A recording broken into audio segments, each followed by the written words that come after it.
This is the realm of your glory. This is the realm of your grace. I can feel your mighty power. It is moving in this place.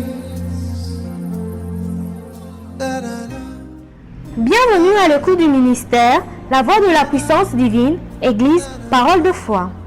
La Fondation La Voix de la Puissance Divine, Ngawala Ministries, FVPDNM en sigle, a pour vocation la démonstration de la puissance divine par la parole de foi déclarée, spoken word et par des actes, signes, prodiges et miracles. Elle veut également témoigner de l'amour du prochain par des œuvres, actes caritatifs, car la plus grande onction, c'est l'amour. Il a plu au Seigneur de s'entretenir avec vous par le canal de son serviteur, le prophète Francis Ngawala.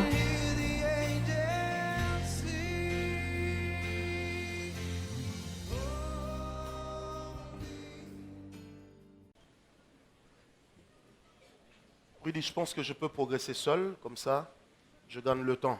Alléluia. Est-ce que vous allez bien ce matin? Je repose ma question. Est-ce que vous allez bien ce matin?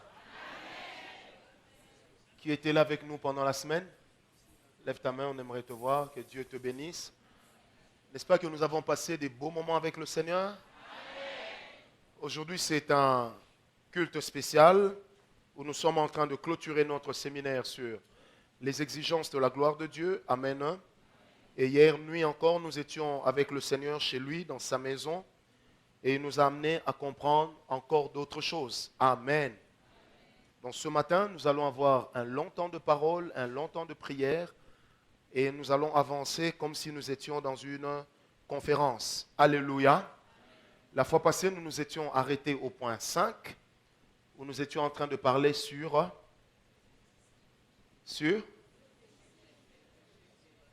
les péchés qui éloignent l'homme de la gloire de Dieu ou qui éloignent la gloire de Dieu. Amen. Eh bien, vendredi, on devait en avoir 7. Amen. Et quand nous avons été chez Dieu, on en a 10. Amen. Donc ce matin, j'aimerais que nous puissions étudier 3 points. On va étudier les 5 points restants sur les péchés qui éloignent l'homme de la gloire de Dieu. Ensuite, nous parlerons sur qu'est-ce qui se passe lorsque la gloire s'en va. Et au dernier point, nous parlerons sur le retour de la gloire de Dieu. Amen. Amen. Alors, les péchés ou les 10 principaux péchés qui éloignent l'homme de la gloire de Dieu ou qui éloigne la gloire de Dieu de l'homme. C'est pareil. Le premier, nous avons parlé vendredi sur l'orgueil avec ces 3 acolytes, ces 3 mousquetaires qui sont la convoitise, l'envie et la jalousie. Amen. Le premier, c'était l'orgueil avec ses acolytes ou ses mousquetaires qui étaient l'envie, la convoitise et la jalousie. Amen. Au deuxième point, nous avions parlé sur le faux témoignage. Le faux témoignage, et j'aimerais ajouter le faux témoignage que nous rendons nous-mêmes, mais aussi un mauvais témoignage venu du ciel. Amen. N'oubliez pas la fois où nous avions parlé sur les témoignages, nous avions dit que dans la vie de l'homme, il existait 3 types de témoignages clés et un 4e que nous avions ajouté. Le premier témoignage, c'est ce que le ciel rend de vous. Le deuxième témoignage, c'est ce que les autres rendent de vous. Le 3e témoignage, c'est ce que vous-même vous dites de vous. Amen. Qui étaient là les 3 principaux témoignages que l'homme recevait sur lui. Et le 4e, duquel on ne parle pas souvent, c'est le témoignage que le monde spirituel rend de l'homme. Amen. Dieu a rendu de l'homme un témoignage lorsqu'il a parlé à Satan en lui disant « As-tu remarqué mon serviteur Job ?» Mais vous allez remarquer que le diable avait le même témoignage sur la fidélité de Job. Amen. C'est pourquoi il n'a pas contredit Dieu, mais il a voulu dissuader Dieu sur ce que Dieu savait déjà être vrai. Amen. Donc il y a le témoignage du ciel.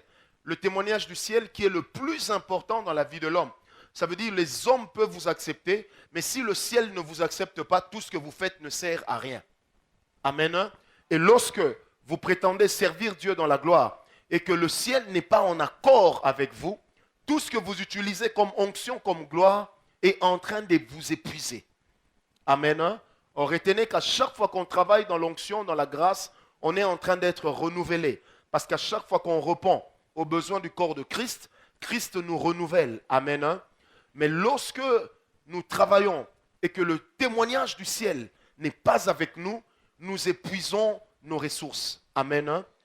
Thierry, n'oubliez jamais que dans la vie de l'homme, il y a une quantité d'onction. Il y a une quantité de grâce. Et le seul qui a reçu l'Esprit sans quota, c'est la personne de Jésus, qui était l'empreinte de la personne de Dieu. Amen. Hein?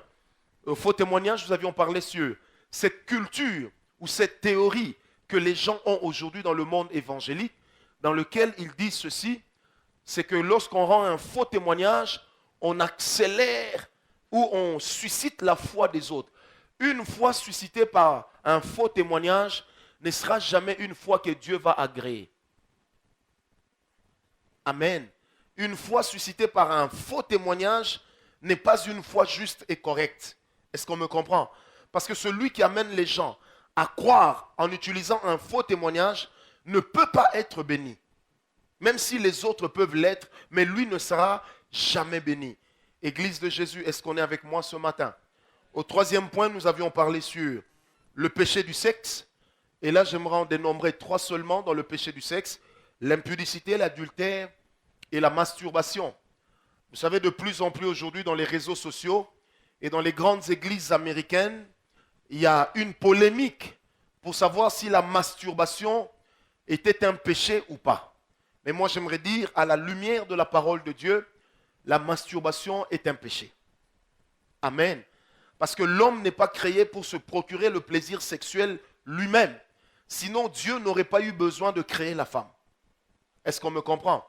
Et lorsque Dieu a dit, il n'est pas bon que l'homme soit seul, ce n'est pas que l'homme avait besoin de quelqu'un avec qui parler seulement. Non. L'homme avait aussi besoin de quelqu'un avec qui composer sexuellement. Amen. Hein? C'est comme ça que quand nos amis témoins de Jéhovah prétendent que l'homme est allé avec la femme, c'est pourquoi Dieu l'a chassé du jardin d'Éden, j'aimerais dire que c'est une grosse bêtise. Amen. Hein? Parce que Dieu a créé la femme d'abord pour que l'homme puisse également trouver une satisfaction sexuelle en elle.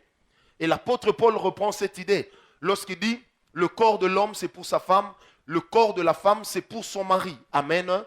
Alors si votre corps atteint le degré d'autosuffisance sexuelle qu'on appelle la masturbation, ça veut dire que vous êtes contre les lois et les principes de la création. Étant donné que Dieu a fait grâce, tout ce qui manque à l'homme, c'est ce que la femme a, et tout ce qui manque à la femme, c'est ce que Dieu a donné à l'homme. Est-ce que quelqu'un peut me donner un amen bien? Dis à ton voisin, si c'est un frère, dis-lui, tu dois te marier avec une sœur. Maintenant, si c'est une fille, dis-lui, toi aussi, tu dois te marier avec un frère.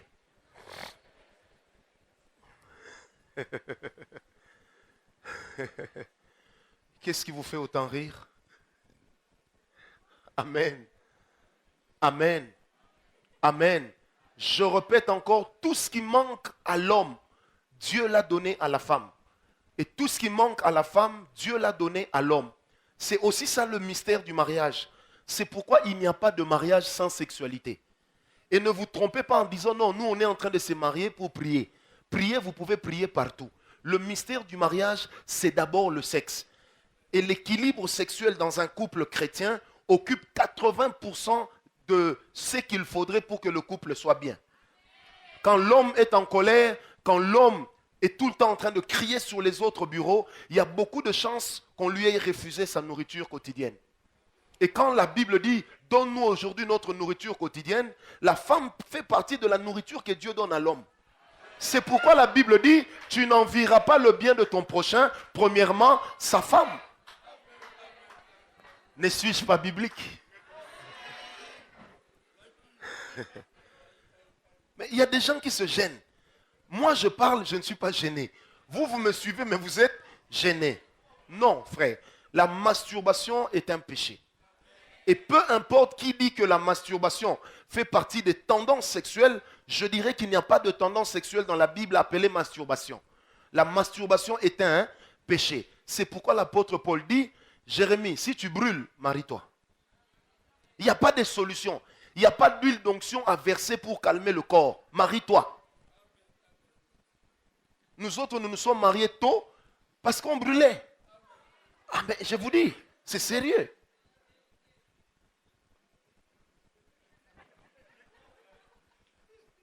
Peut-être que le général Canto s'est marié tôt parce qu'il voulait prier. Moi, je ne me suis pas marié pour des besoins de prière. Je sais prier. Amen.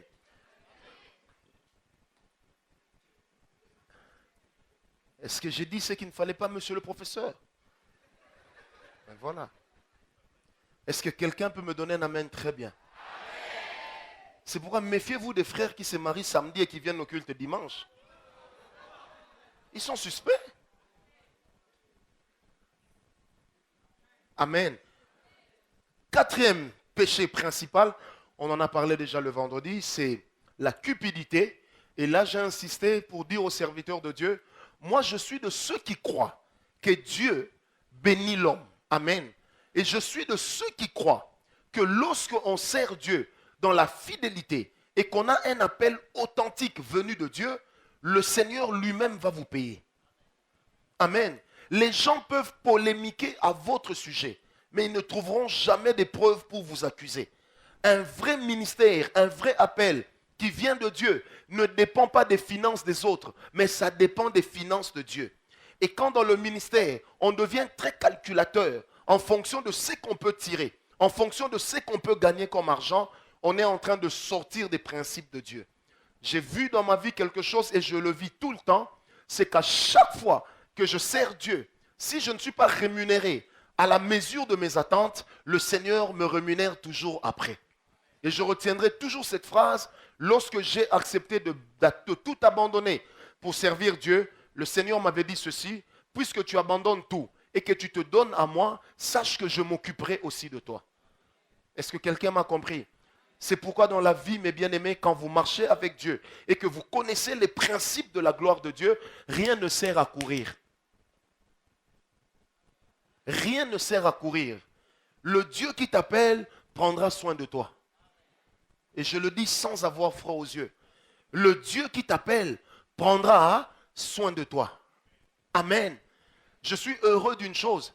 Aujourd'hui, après plusieurs années de service de Dieu, personne ne peut dire, j'ai vu l'homme de Dieu venir chez moi, me dire que je dois absolument lui donner de l'argent, sinon il est mort. Non, frère, ce n'est pas arrivé et je prie que ça n'arrive jamais. Parce que j'ai un employeur qui s'appelle Dieu. Amen. Je l'ai dit, il y a beaucoup de témoignages. Si vous servez Dieu en mettant l'argent devant, vous allez inventer les prophéties demain. Si vous servez Dieu en mettant l'argent comme tout ce que vous devez avoir, demain vous allez commencer à raconter aux gens n'importe quoi. Vous allez tronquer l'évangile de la vérité contre l'évangile du donné. Est-ce qu'on me comprend? Amen. Il y a des principes pour avoir l'argent, mais quand vous marchez dans la gloire, apprenez à dépendre de Dieu. Nous, nous dépendons de Dieu et nous voyons Dieu faire. Amen. Si j'ai voyagé 10 fois, j'ai acheté le billet 4 fois. 6 fois, on m'a offert des billets. Amen. Et une fois j'ai voyagé, non, 2 fois j'ai voyagé, je ne connaissais même pas les gens qui m'ont acheté le billet. Et eux ne m'avaient jamais vu. Parce que je dépends de qui? De Dieu. Est-ce qu'on me comprend? Ma foi ne prévoit que le but, mais c'est Dieu qui s'occupe du chemin. Est-ce que quelqu'un est avec moi? C'est pourquoi un jour je disais à un pasteur, que vous me payez ou pas, Dieu me payera. Et vous savez, j'ai constaté quelque chose, Cantos. À chaque fois que l'homme me paye, il me paye mal. Mais à chaque fois que Dieu me paye, il me paye bien. Moi, je n'ai jamais prêché dans une église où, comme caché comme ça, on m'a donné plus de 500 $. Jamais. Même les grandes églises. Si vous prêchez mercredi, jeudi, vendredi, plus culte dimanche, vous avez 200 $. Amen. Amen. Mais à chaque fois que j'ai prêché, parce que Dieu m'a dit, vas-y, j'ai vu Dieu me bénir. Est-ce qu'on me comprend? Est-ce qu'on me comprend? C'est pourquoi rien ne sert à polémiquer. Sers Dieu dans la fidélité. Respecte les principes de sa gloire. Dieu s'occupera de toi. Amen. Cinquième. C'est cinquième?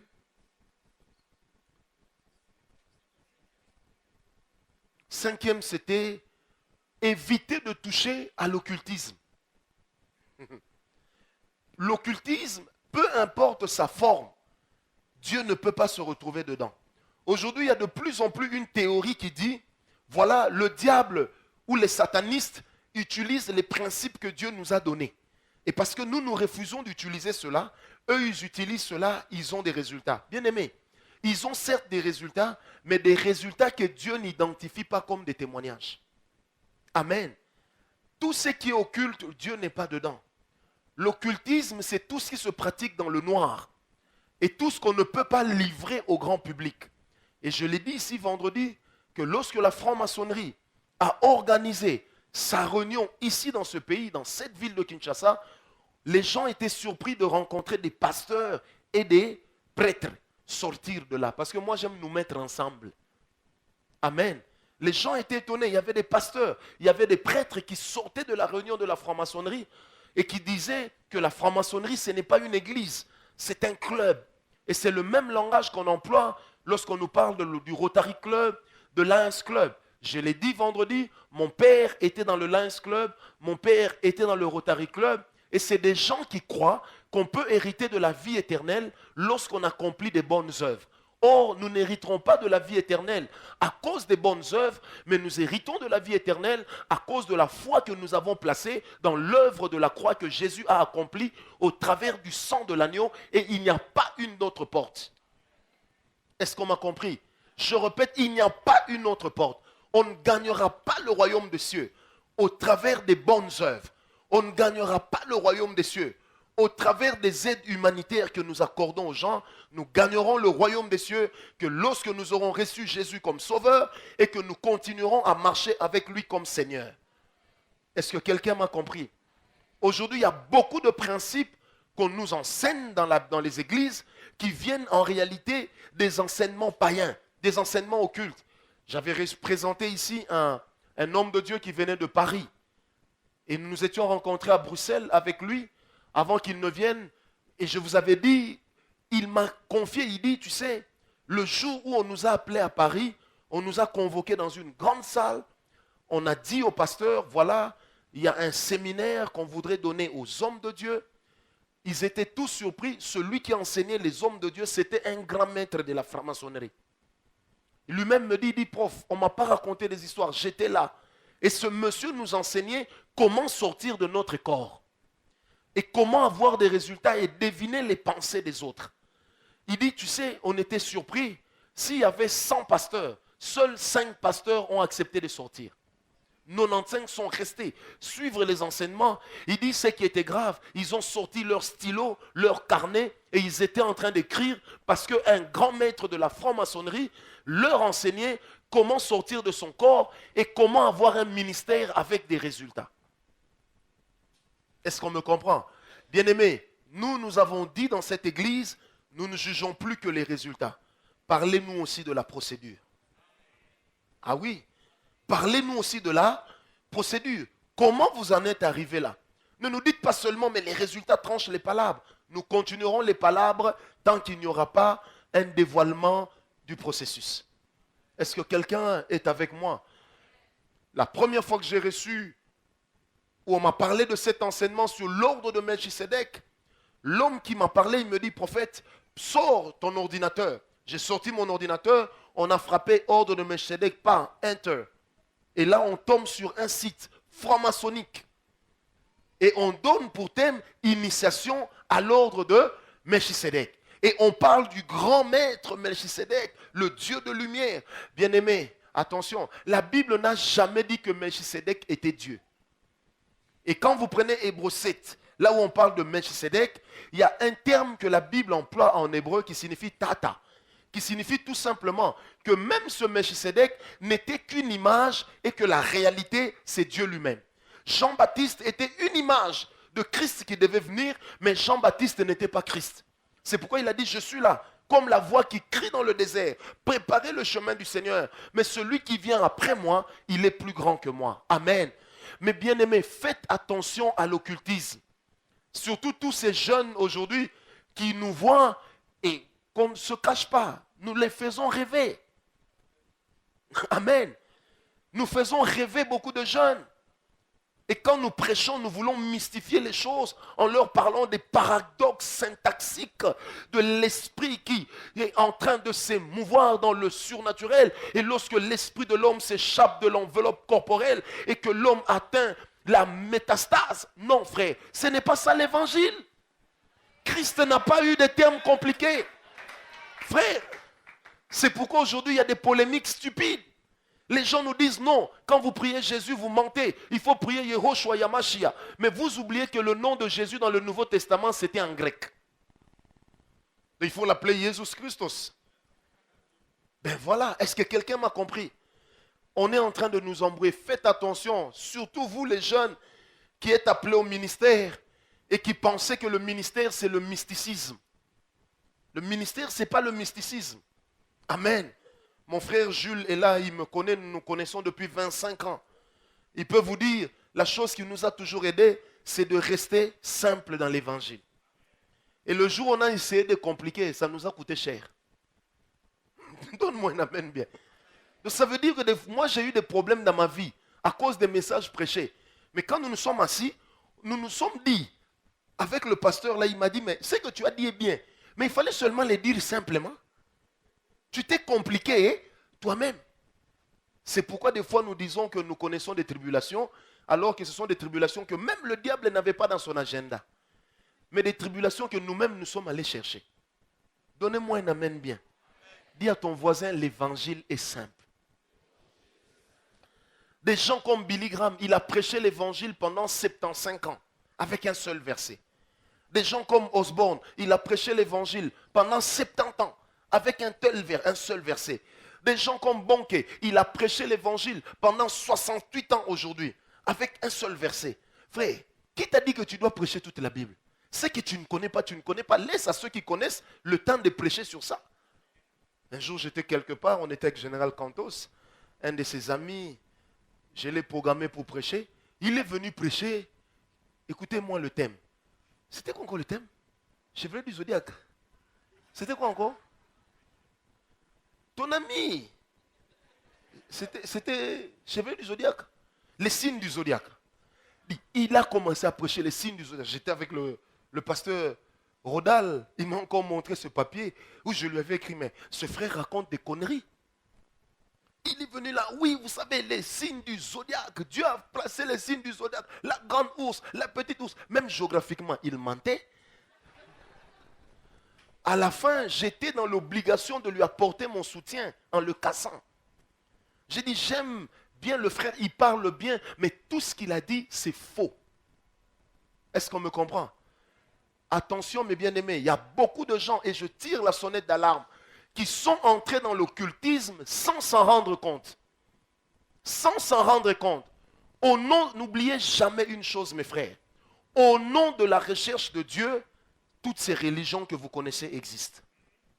Qu'on ne vous trompe pas. Tous ceux qui ont créé les fausses religions n'étaient pas tous animés d'une mauvaise intention.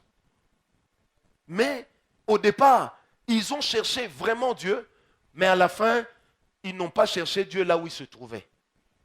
Si vous suivez l'histoire de Confucius, vous suivez l'histoire du bouddhisme, vous allez vous rendre compte que cet homme est allé en forêt parce qu'il voulait trouver Dieu. Et il arrive là où il y avait une chute d'eau et il y a un homme qui lui apparaît avec les jambes croisées comme ça. Et cet homme lui a dit, je suis Bouddha. Et tout a commencé là-bas. Et aujourd'hui, le bouddhisme existe comme la science ou la religion qui permet à l'homme de faire le vide de son corps, de sortir en esprit. Amen.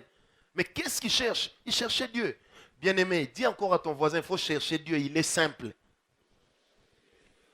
Dans Ésaïe 45, verset 19 au verset 25, l'Éternel est en train de dire à Ésaïe, dis à Israël de me chercher. Le prophète lui répond, Seigneur, tu es un Dieu qui te cache et tu demandes qu'on te cherche. Dieu leur a dit, certes je me cache, mais si quelqu'un me cherche de tout son cœur, je me laisserai trouver. C'est simple. Pas si quelqu'un me cherche dans des livres. Aucun livre n'a plus d'importance que la Bible. Donnez-moi un amen bien. Aujourd'hui, il y a beaucoup de livres qui parlent des anges, qui parlent du monde spirituel. En réalité, il y a beaucoup de livres qui sont faux. Ou qui sont basés sur les expériences personnelles. On ne peut pas bâtir la sainte doctrine sur l'expérience d'un homme. Nous bâtissons la sainte doctrine sur la vie, les enseignements de Christ, la vie, les enseignements des apôtres. Et il n'y a pas de troisième alternative. Est-ce qu'on m'a compris? De plus en plus, les gens me posent des questions bêtes. Surtout sur Facebook. Ils m'écrivent inbox, prophète, expliquez-moi un peu comment vous faites pour avoir l'onction. Frère, même si je vous explique, vous ne deviendrez pas moi en un jour. Ça fait 23 ans que j'ai pris. À vous-même. Donc vous ne pouvez pas devenir moi en un jour. Amen. Non, expliquez-nous comment vous faites pour que Dieu vous bénisse. Mais si je vous réponds, je ne sais pas, vous croirez que je mens. Mais la vérité, c'est que je ne sais pas. Comment on peut planifier sans salaire? Est-ce que c'est possible? Non. Amen. Faites attention à ces choses. Ou des gens vous diront, quand je devais prier pour le malade, j'ai fait un saut dans le spirituel. J'ai vu la guérison. J'ai attrapé la guérison. Je suis descendu dans le monde naturel. J'ai collé la guérison au corps et la personne a marché. Ça ressemble à Roberto Baggio, qui dira en 1990, je crois, lorsqu'ils ont... C'était 90 ou 94? 90. 90. En 94, c'était le Brésil qui a gagné. Où Roberto Baggio dira que lorsqu'il courait avec le ballon vers le gardien, il a fait un saut dans la forêt d'Afrique. Et il a remarqué qu'on avait caché le ballon quelque part. Il dit, quand j'ai récupéré le ballon, le Nigeria ne pouvait plus rien faire contre moi. C'était en quart de finale. 8e de finale. Amen. Bon, imaginez qu'aujourd'hui, et nous et les occultistes, nous puissions avoir le même témoignage. Est-ce que ça y est? Ça n'y est pas. Et Zalaka? Ça n'y est pas. Est-ce qu'on me comprend? On ne peut pas avoir le même témoignage. On ne peut pas avoir le même modus operandi. Non. Ça doit être différent. Parce que nous avons un Dieu qui est pur. Frère, quand je prie pour un malade, les résultats, ce n'est pas mon problème. Je prie avec foi et Dieu le guérit. Un point, c'est tout. Des fois, les gens me posent la question, mais comment en priant pour lui, vous saviez que Dieu allait le guérir? Mais frère, c'est simple. La foi m'amène à croire que Dieu va le guérir. Je ne peux pas douter de ma propre prière. Si je doute de ma propre prière, il y a un problème. Et si ma prière échoue aujourd'hui, je vais reprendre demain. Avec courage. Donne-moi un amen bien. Dis encore à ton voisin, attention à l'occultisme. J'insiste sur ce point parce que je sais qu'il y a beaucoup de jeunes ici qui servent Dieu. Aujourd'hui, il y a même des églises où on vous vend des pentacles. Où on vous vend des chaînettes en bois. On vous vend des bracelets. Moi, j'ai vu ça de mes yeux. J'ai vu quelqu'un me dire, prophète, je viens du Ghana. Avec cette chaînette, si tu la mets sur toi et que tu commences à prophétiser, c'est grave. Il dit, mais si tu mets cette chaînette en métal et que tu pries pour les malades, aucun malade ne peut sortir malade. Tous seront guéris. Amen. Il explique, il dit, tu sais, quand tu mets ce câble ici et que tu es en train de bouger ta main comme ça, il y a des miracles qui vont se passer parce que les démons vont venir. Est-ce que quelqu'un me comprend? À force de chercher Dieu là où il n'est pas, il y a même une réunion qui venait de se passer dans ce pays. Ça, j'ai lu sur Internet. Je ne connais pas la véracité des paroles, mais j'ai lu plus de 14 personnes ont rendu ces témoignages où l'homme, avant de faire le miracle money, il va crier « I use devil ». Ah oui, et l'interprète n'a pas interprété. Il a laissé passer. J'ai lu ça sur Internet. Je ne sais pas si c'est vrai, mais plus de 14 personnes en ont parlé. Bien-aimés, ne cherchez pas à avoir les résultats à tout prix. Cherchez à avoir Dieu à tout prix. Si vous avez Dieu, vous aurez des résultats. Bien-aimés, tous les grands revivalistes au monde étaient des hommes d'une simplicité dans leur opération. Ils étaient très simples, très simples. C'était des gens qui ne prêchaient pas l'évangile en vous disant Ohio, vient des Rahira. Non, ils n'étaient pas dans toutes ces choses où on commence à parler comme si on avait de l'eau chaude dans la bouche. Non, mais ils ont prêché un évangile simple, mais un évangile qui a atteint son but. Et moi, je crois à cet évangile-là. Des fois, je me pose des questions. Comment des gens comme Vernon ont prêché l'évangile pendant 55 ans. Et tous les jours, dans son culte, il y avait toujours une sœur paralytique qui était là. Mais des années et des années encore, les gens venaient toujours. Parce que la parole qu'on écoutait était pure. Pure. Est-ce qu'on me comprend? Et le jour où quelqu'un nous a dit, est-ce que vous savez que Vernon opérait beaucoup de miracles? C'est le pasteur Roland qui nous l'a dit à l'époque. On a dit non, viens, au Kossi. Amen. Frère, les miracles ne nous amèneront pas au ciel. La parole, si. Mais ne détestez pas les miracles. C'est important. Parce que les miracles nous donnent une impression de bien vivre. Et Dieu est avec nous. Mais j'insiste, cherchez d'abord Dieu et le reste viendra. Amen. Tu n'as pas besoin d'aller acheter l'eau qui vient du Nigeria. Tu n'as pas besoin d'aller te faire baptiser à Jérusalem. On a un miracle. Amen. Tu n'as pas besoin de tout ça. Tu as besoin de qui? De Jésus. Même si Israël devient à la mode. Quand Jésus viendra prendre l'église, il ne viendra pas prendre Israël, il viendra prendre l'église. 6e péché. Et c'est là que je commence, c'est que je n'avais pas dit, je crois. 6e péché, c'est le péché du sang. Ça aussi, c'est un péché qui éloigne l'homme de la gloire de Dieu. Le péché du sang. La Bible dit, tu n'arracheras pas la vie de ton prochain. Amen. Tu n'arracheras pas la vie de ton prochain. Autrement dit, tu ne feras pas couler son sang injustement. Et Dieu l'a répété de Exode jusque Deutéronome. Il a insisté. Bien-aimé, le péché du sang, ici j'aimerais en dénombrer 2 particulièrement. L'avortement et le meurtre ou les assassinats. L'avortement et les meurtres. En janvier, j'ai longuement enseigné ici sur l'avortement. Vous pouvez acheter le CD, c'est 3000 francs. Lorsqu'une femme avorte, elle ôte la vie, elle est pareille à un assassin. Non, pas pareil, elle est assassin. Parce que pareil, c'est comme si je diluais. Et j'ai expliqué ceci. À chaque fois que vous commettez le péché du sang, la loi du sang commence à peser sur vous.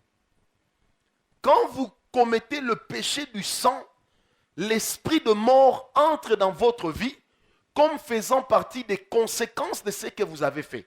Le problème avec l'esprit de mort, c'est qu'il ne vous tuera pas toujours physiquement, mais il peut commencer à tuer tout ce que vous faites.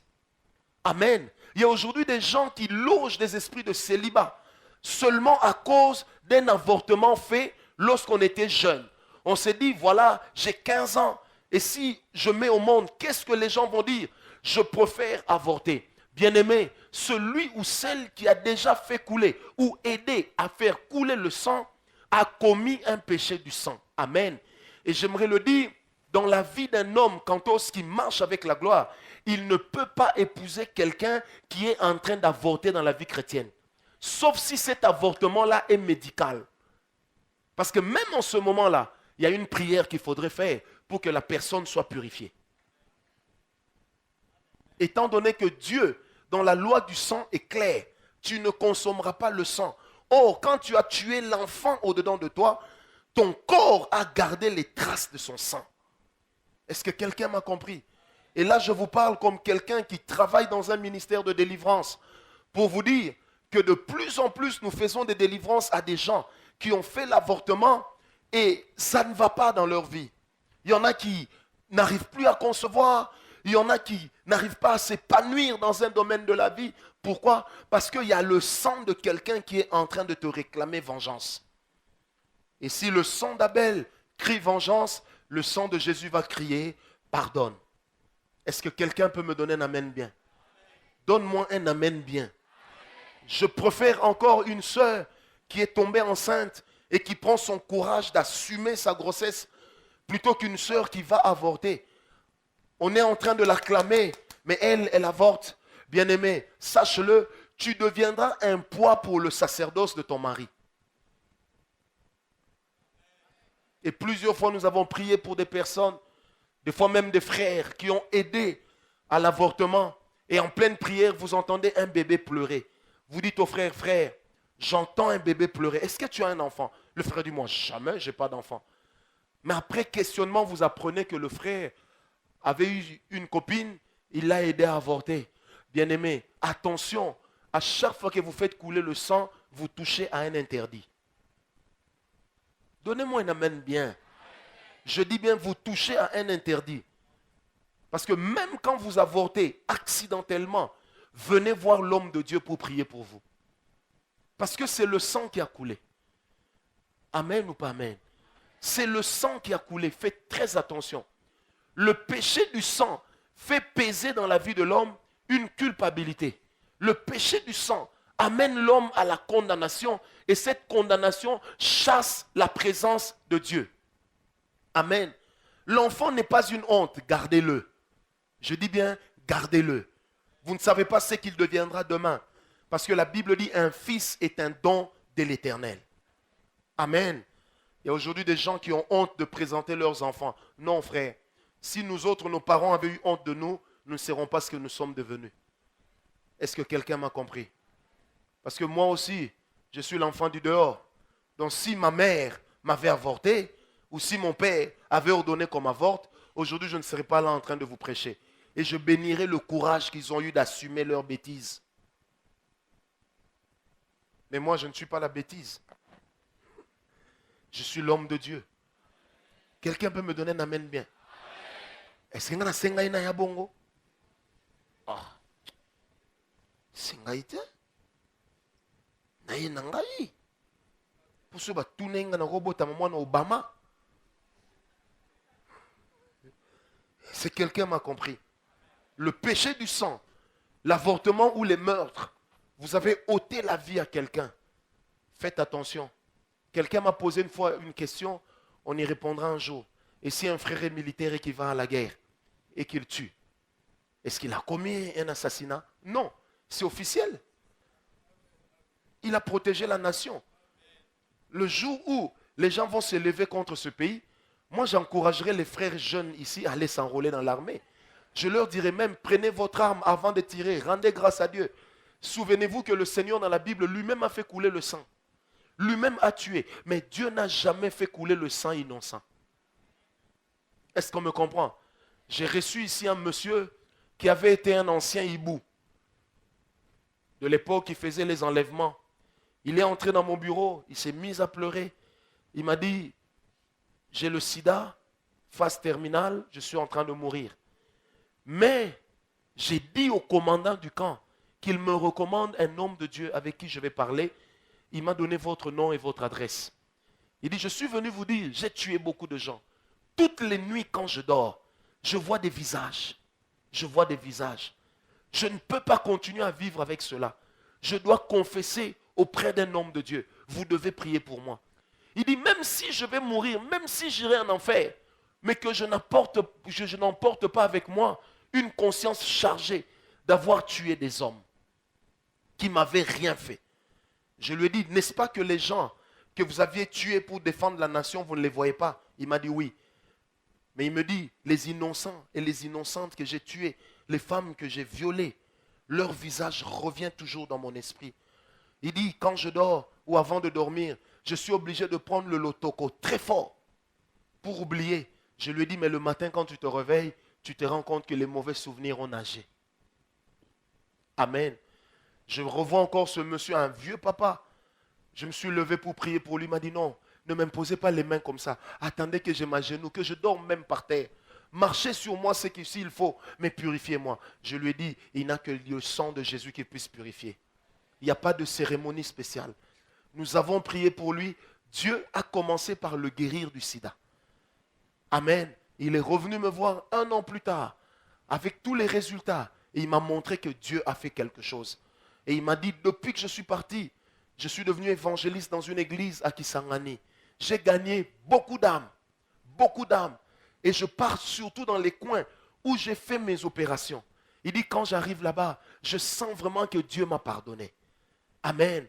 Et j'aimerais dire à quelqu'un qui a déjà tué ou qui a déjà commis l'avortement que Dieu peut encore te pardonner. Amen. Je répète, Dieu peut encore te pardonner. 7e péché,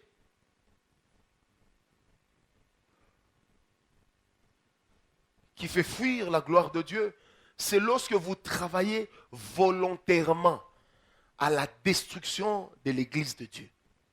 Comprenez par là l'église locale. Lorsque vous travaillez volontairement à détruire. Vous savez, il y a des gens qui sont passés maîtres dans la contre-évangélisation. Quand vous leur dites, le frère Marlon était ici, il nous a prêché, vraiment, il a réanimé notre foi. Il y a des gens qui ont toujours le courage de dire, Bino Bobby, frère Marlon, on était aventurier. Là, vous évangélisez ou vous contre-évangélisez? Donnez-moi un amen bien. Et il y a des gens qui travaillent comme ça, à détruire l'œuvre de Dieu, à détruire l'œuvre qui a coûté cher à Dieu. Est-ce qu'on me comprend? N'allez pas dans cette église, ce sont des occultistes. Faites attention. Est-ce que vous êtes sûr de ce que vous avancez? Est-ce qu'on me comprend? Est-ce que vous êtes sûr de ce que vous avancez?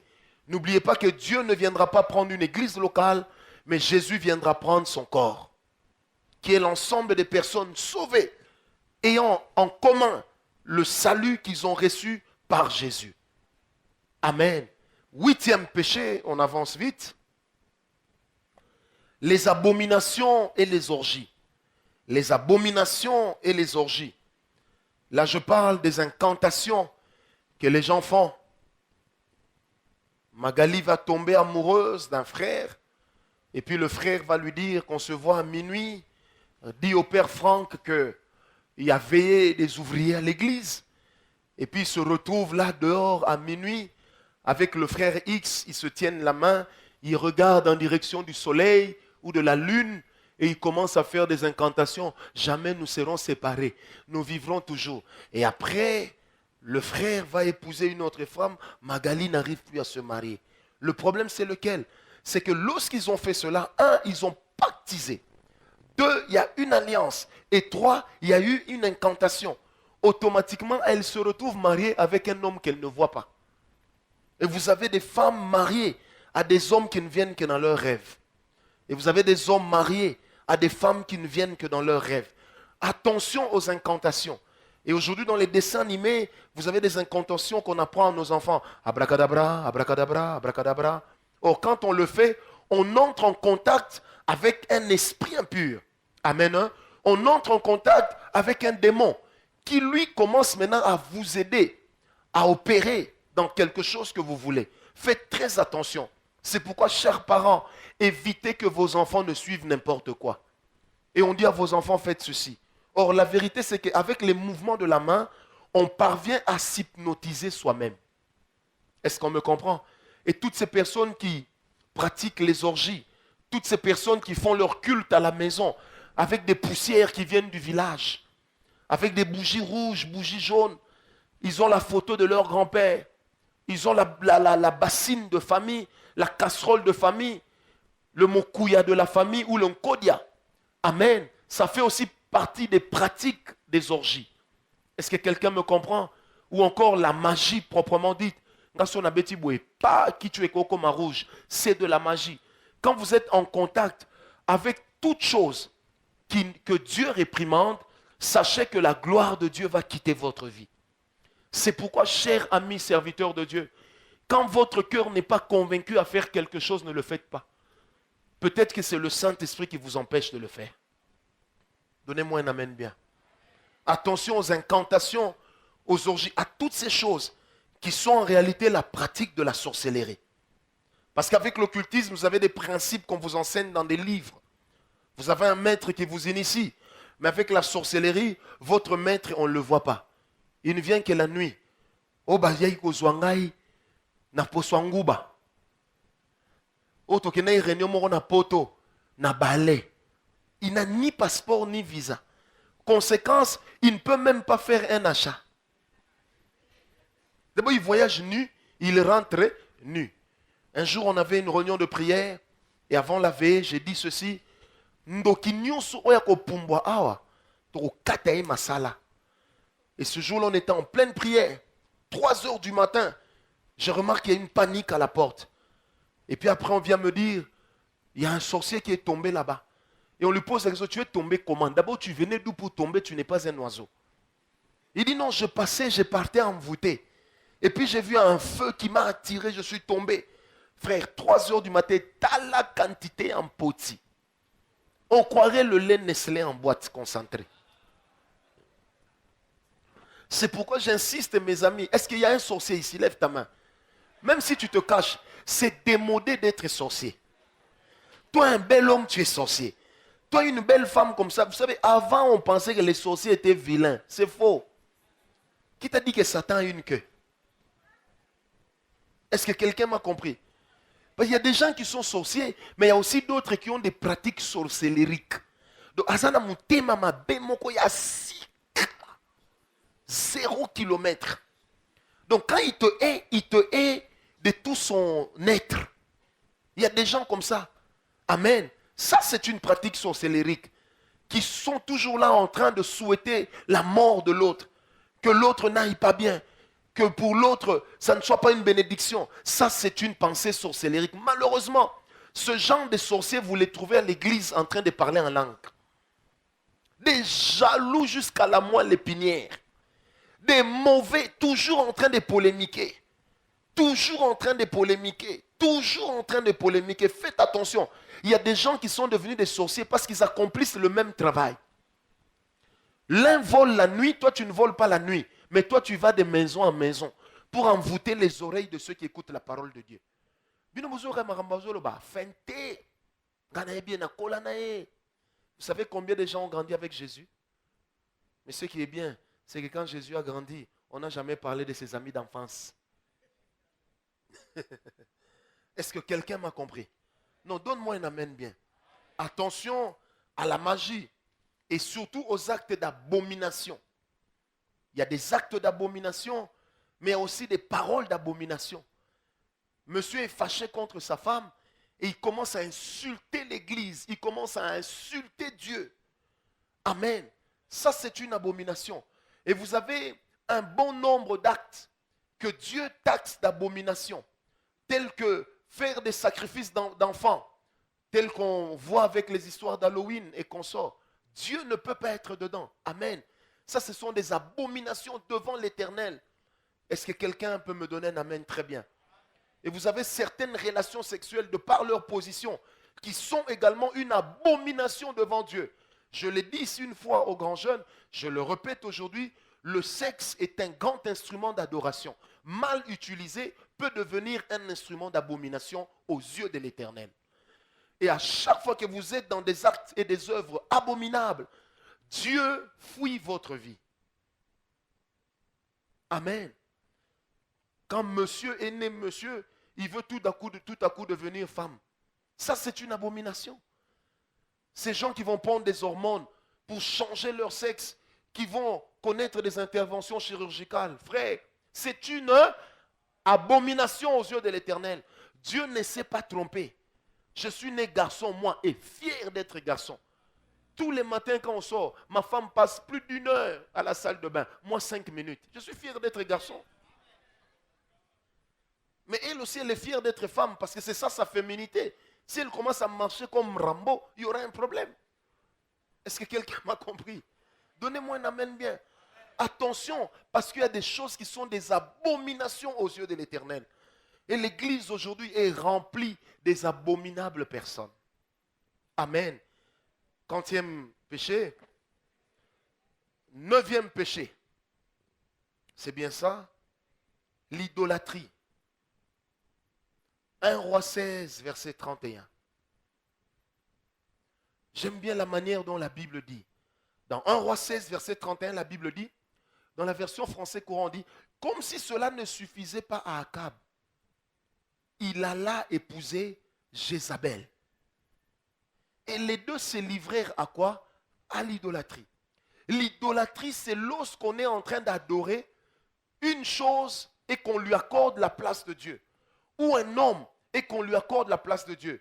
J'aimerais dire, même au couple marié, l'amour, Jenny Lelo, l'amour que nous vouons à notre conjoint ne peut pas être l'égal de l'amour que nous louons à Dieu. L'amour que nous vouons à notre femme ne peut pas être égal à l'amour que nous vouons à Dieu. La jalousie de Dieu est capable d'aller au-delà de la mesure normale. Est-ce qu'on me comprend?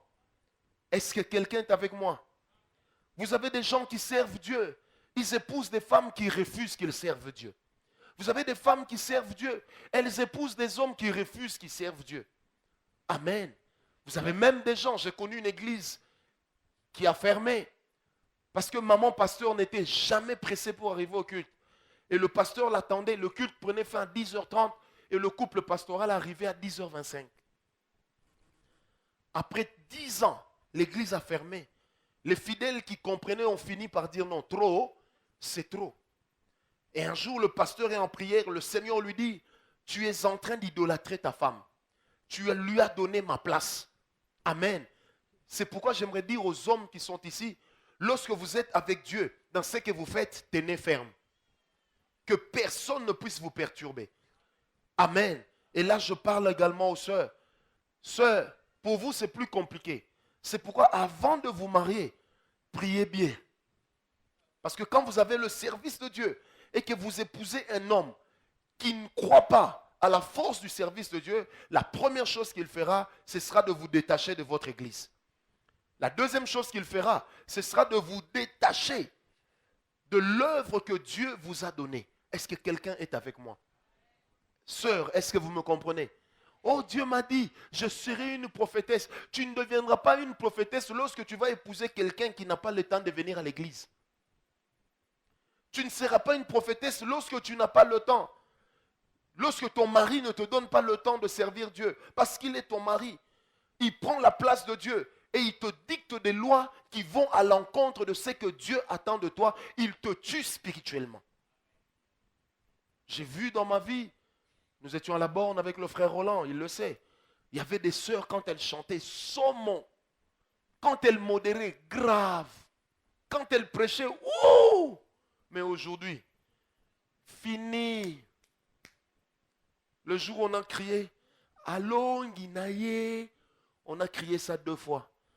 Allongi célibat pour Bali. Mais, balongi épée. 10 ans, 15 ans plus tard, quand vous regardez la même sœur, fini. Tout le zèle qu'elle avait pour l'évangile est parti. Elle a allaité les enfants. Le mari ne lui a pas laissé le temps de servir Dieu. Fini. Et quand elle regarde l'homme, elle se dit toujours, yo pense au pengui sanga en riant. 10e péché. C'est pourquoi moi, quand je voulais me marier, j'avais dit à Dieu, donne-moi une femme qui va m'aider à te servir. Ne me donne pas une femme qui va devenir pour moi un poids. Au même moi, c'est une église, maman pasteur à ce soir. Conseil au ça. Est-ce qu'on me comprend? Maman pasteur a finga na tembe. De yosa na 1, il y a combien de 1000. Azobe tapé boy. Oui, binga bien te, hein? Oui, binga te na rolobela yo ngai. Tikangati.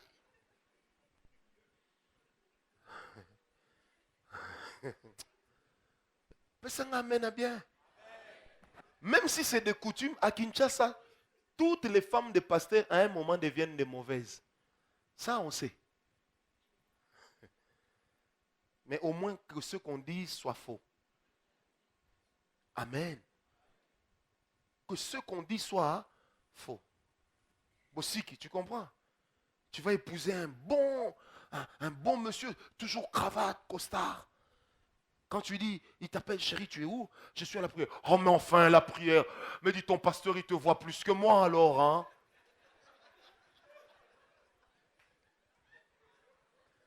Quand tu viendras chez moi, je te dirai, au nom de l'équilibre de ton foyer, ne viens plus trop. Est-ce qu'on me comprend? C'est pourquoi il faut réfléchir avant. Mkwesou, est-ce que tu as compris? Toi, tu viens prêcher, madame te fait un texto. Fais vite rentrer, l'enfant n'a pas de lait. Donc, le lait là a attendu que moi je prêche pour finir. Ça ne pouvait pas finir avant. Amen. 10e péché, c'est touchez à celui sur qui réside la gloire de Dieu. Touchez à celui sur qui réside la gloire de Dieu. Zacharie 2, verset 12. Zacharie 2, verset 12, la Bible dit, « Car voici ce que dit l'Éternel, le Maître de l'univers. Après cela viendra la gloire. Il m'a envoyé vers les nations qui vous ont dépouillés, car celui qui vous touche, touche à la prunelle de son œil. » Amen. Bien-aimés, c'est le sport préféré des chrétiens de la RDC. Même à l'étranger. Vous voyez, nous se plaignons quand on bandimine, on va passer. Ok na Poto, ok na Virginie, ok na Maryland, ok na Pretoria, ok na Libreville, ok na Botswana, atteint na Djibouti. Je ne sais pas, peut-être que c'est un envoûtement collectif. Mais les Congolais ont le même comportement. Je vous donne un exemple. À Dallas, nous sommes la plus grande communauté. Mais ce sont les Congolais qui ont les plus petites églises. Les Nigérians, c'est la communauté la plus grande après les Congolais. Les Nigérians ont 2 églises qui sont très grandes. Pour les Congolais, ils disent, ah ça mon Congo. Non, ça me l'a pas été, Congo bakabarate. Moi, si je suis fier, non, ça me l'a pas été. Donc, oh Dieu, aide le Congo. Seigneur, on a un envoûtement collectif. Et ça, je vous le dis. Moi, je prêche partout, dans toutes les communautés. Quand vous allez prêcher chez tel pasteur congolais, tel autre ne va plus vous inviter. Vous pouvez raté. On a yibaki mundi, mais yibaki partenaire, mon gars, non, il est mbongo, azo bengepe corbeau. Vous posez la question, mais Seigneur. C'est ça les Congolais. Des fois, moi, quand les gens me disent, je vais aux États-Unis, prophète, tu me recommandes quelle église? Je dis, va prier chez les Blancs. Je lui dis ça. Amen. Parce que même vous qui me suivez ce matin, votre sport préféré, après ici, ça sera me critiquer. Au monde à l'attaquer, cravate orange, pas mon moïté. C'est ça les chrétiens. Hein? Le problème, c'est qu'on sait même comment vous réfléchissez. C'est ça les chrétiens congolais.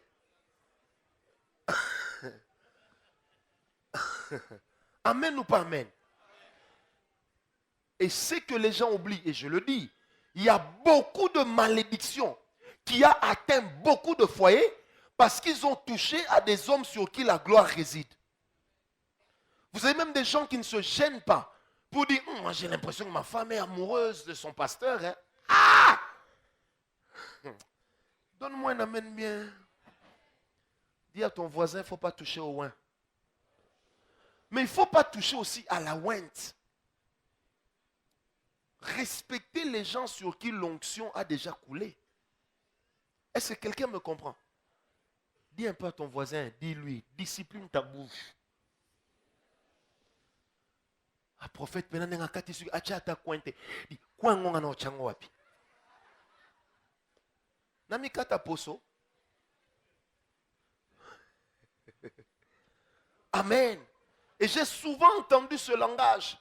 Les pasteurs congolais, des farceurs, des pauvres, disent, tout le monde n'est pas pauvre. Moi, je ne sers pas Dieu par pauvreté. Je ne viens pas d'une famille pauvre. Mon père n'était pas pauvre, ma mère n'est pas pauvre. Je sers Tala. Il faut que ça aille mon bateau. Nous, on a grandi, on jouait au billes en français. Touche pas ta bosse. Donc, on ne sert pas Dieu par pauvreté. Chers amis. Mais donnez-moi la main bien. Ah!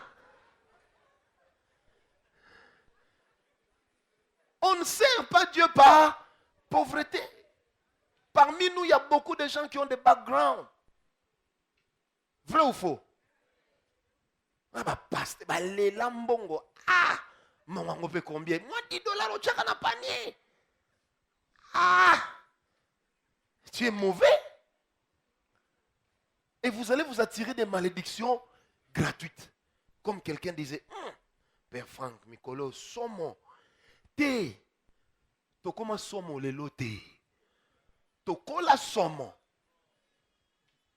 Il faut qu'on vous dise des choses telles qu'elles sont, vraies ou faux. Ton père est PDG, je viens chez vous. Papa est là, papa est là. Et ça m'impressionne en quoi? Il a été ministre il y a 10 ans. Vous l'appelez encore Excellence jusqu'à aujourd'hui.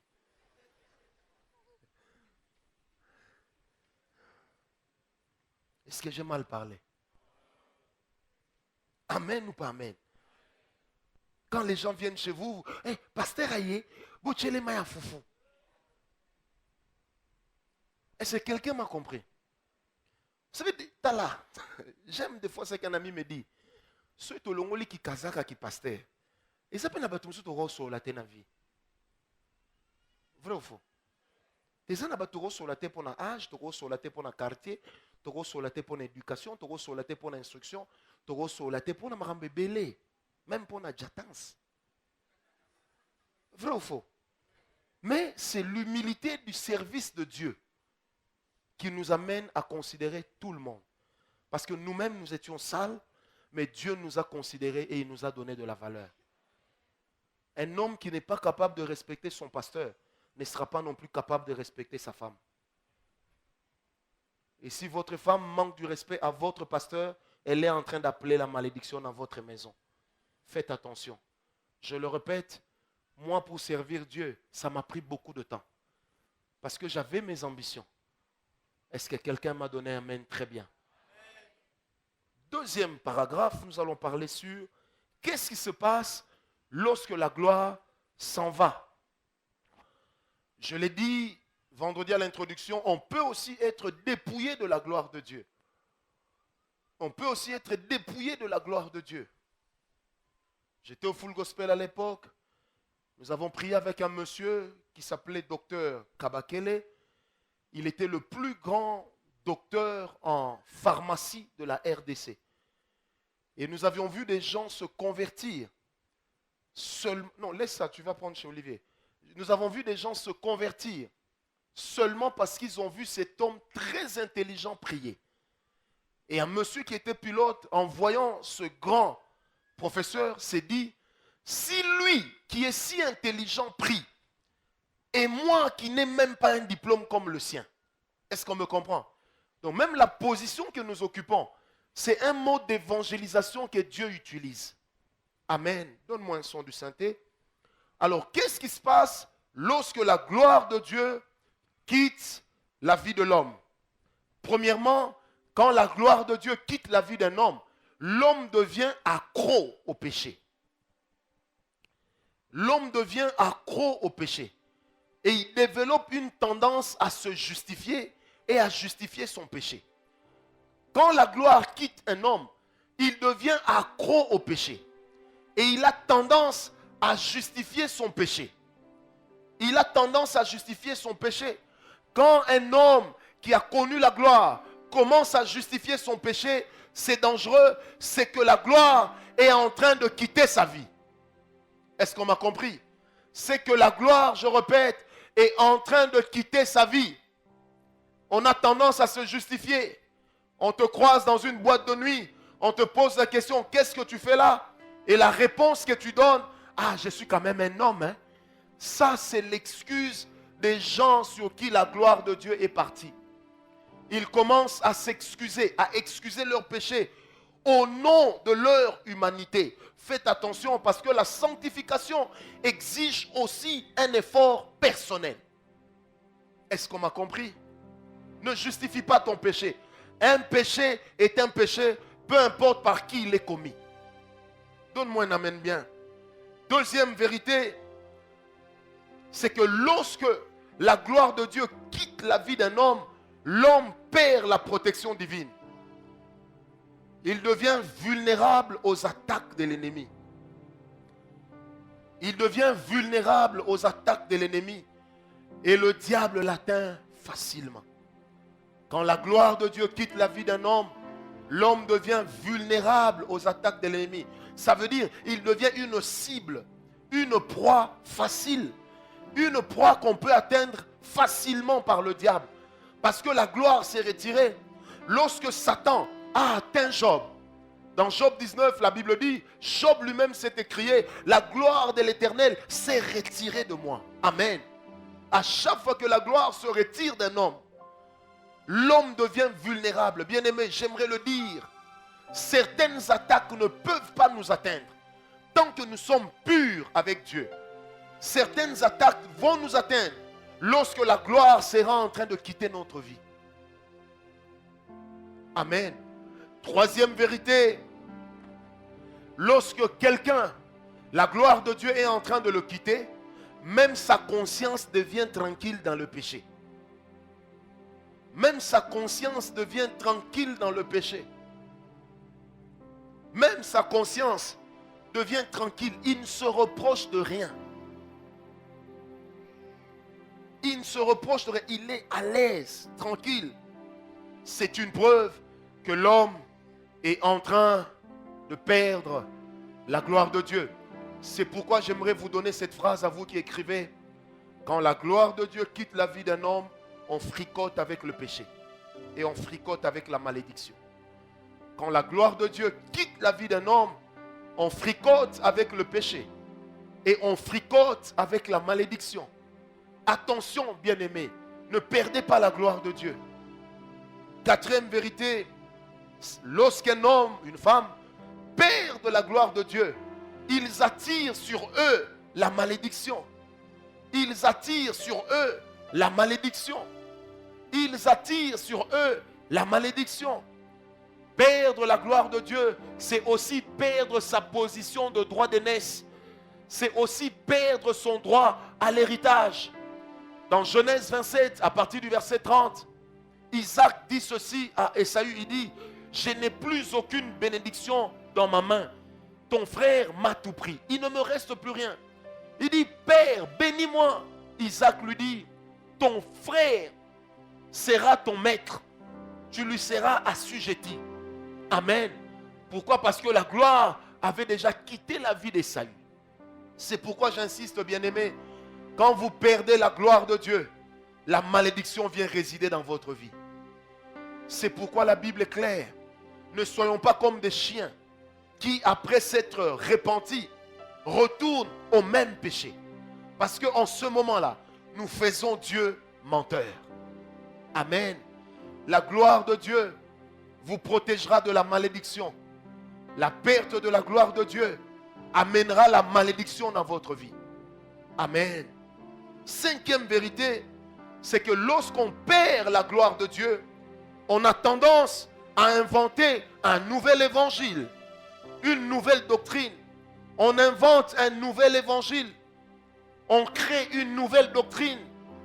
On donne à cette doctrine le nom qu'on veut. Parce qu'on a perdu la gloire de Dieu. On crée son évangile. Évangile selon Saint Germain. On crée son évangile. On étale sur la place publique les choses que nous croyons être des vérités, alors que la Bible ne les reconnaît pas comme des vérités. Est-ce qu'on est avec moi? On invente sa propre doctrine. Ma doctrine à moi dit ceci. Ma compréhension. Bien-aimé, l'évangile, ce n'est pas ta compréhension, c'est ce que Dieu a dit. Sixième vérité. Lorsque quelqu'un perd la gloire de Dieu, il a cette tendance à influencer les autres dans le mal. Est-ce que frère, quand des gens ont de tels discours, c'est une preuve qu'ils sont déjà en train de perdre la gloire de Dieu dans leur vie. Amen. Amen. Quand des hommes ont de tels discours, c'est une preuve qu'ils sont en train de perdre la gloire de Dieu dans leur vie. Ils ont cette tendance à influencer les autres. J'ai une copine, toi aussi tu dois avoir une copine, mon cher. Tozaba jeune, faites attention. C'est une preuve que dans la vie de cet homme, la gloire n'est plus là. Amen. Je répète, c'est une preuve que dans la vie de cet homme, la gloire n'est plus là. Ça me fait mal quand je vois des soi-disant pères spirituels courir des filles, des femmes, avec leurs fils spirituels. Ils sont en train d'aller aimer dans les mêmes maisons. C'est une preuve que la gloire n'est plus là. Amen. Lorsqu'on a tendance à tolérer facilement le péché de l'autre, c'est un problème. Amen. Septième vérité. Lorsque la gloire quitte la vie d'un homme, on a tendance à accepter les compromis et la compromission. On a tendance à accepter la compromission. On a tendance à chercher l'équilibre, même dans le péché. On cherche l'équilibre. Faites attention, il n'y a pas d'équilibre dans le péché. Le péché reste péché et Dieu n'est pas d'accord avec la compromission. Une vie de compromission, c'est une vie qui chasse la gloire de Dieu. Une vie de compromission, c'est une vie qui chasse la présence de Dieu. Est-ce que quelqu'un est avec moi? 8e vérité. Lorsque quelqu'un perd la gloire de Dieu dans sa vie, il commence à forcer les résultats. Il commence à forcer. Frère, qu'est-ce que tu as senti? Je n'ai rien senti. Non, frère, tu n'as pas senti parce que tu n'as pas la foi. Ah, rabababa. Non, frère, il n'a pas senti, il n'a pas senti. Dieu n'est pas obligé de le lui faire sentir. Ne force pas. J'ai vu des gens dans ma vie, tellement qu'ils veulent faire tomber les autres, ils vont jusqu'à les pousser. Il y en a même qui, il dit, frère, regarde-moi, pat, le frère tombe. Ceux qui sont au loin ne voient pas. J'ai connu un pasteur, lorsqu'on l'invitait prêcher, il louait 4 taxibus. Et ces gens à lui venaient avant, ils occupaient toute une rangée. Et en plein service, il commençait toujours par la rangée de ces gens. Il les regardait, il disait, take it. Tout le monde tombait. Et là, les gens disaient, waouh, quelle onction. Mais le problème, c'est qu'il était obligé de partager sa collation avec eux. On ne force pas la gloire de Dieu. Quand vous commencez à forcer les résultats, c'est que Dieu n'est plus avec vous. Dites à votre voisin, Dieu est simple. Pour bénir un homme, je n'ai pas besoin de forcer. Est-ce qu'on me comprend? Donne-moi un amen bien. Je répète, pour bénir un homme, je n'ai pas besoin de forcer. Toi et toi, venez. On va vous montrer quelque chose. Non, venez par ici pour qu'on vous voit aussi à l'extérieur. Pour bénir un homme, je n'ai pas besoin de forcer. Si Dieu n'a pas agi, mettez-vous là. Si Dieu n'a pas agi, il n'a pas agi. Et pour que Dieu agisse, il n'a pas besoin de ton instruction. J'ai besoin de 2 protocoles. Est-ce que quelqu'un est avec moi?